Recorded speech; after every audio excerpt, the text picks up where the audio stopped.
അത് ഒരു കുറ്റബോധവും ഇല്ലാതെ നടത്തുന്ന ഒരു കുറ്റവാളി നടത്തുന്ന ഒരു കുറ്റബോധം. ചെറിയൊരു തെറ്റായിട്ടുണ്ടെങ്കിൽ പോലും, തെറ്റ് പറ്റി പോയിട്ടുണ്ടെങ്കിൽ പോലും, അറിയാതാണെങ്കിലും നമ്മൾ പറയുന്ന സമയത്ത് നമ്മുടെ കണ്ണൊന്നും അറിയും, അല്ലെങ്കിൽ നമുക്കത് കുറ്റബോധമായിട്ട് നമ്മുടെ ഉള്ളിൽ തോന്നും.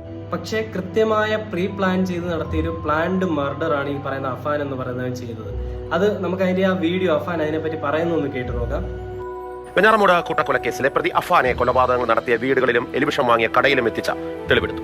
ലത്തീഫിനെയും ഭാര്യ സജിത ബീവിയെയും കൊലപ്പെടുത്തിയ രീതി അഫാൻ പോലീസിനോട് വിവരിച്ചു. പരിശോധനയിൽ ലത്തീഫിന്റെ ഫോണും വീടിന്റെ താക്കോലും കണ്ടെടുത്തു. എന്നിട്ട് ഞാൻ ഒരു ചെറിയ പിടിച്ചപ്പോഴും വീണു. ഇവിടെ വീണു. എന്റെ കയ്യിലാണ് വീണത്. എന്നിട്ട് ആ വിട കണ്ടോണ്ടാണ് ഞാൻ പിന്നെയും ചുറ്റിയിലെടുത്ത് അടിച്ചത്. ഇവിടെ അടിച്ച് പിടിച്ച് കിടത്തി.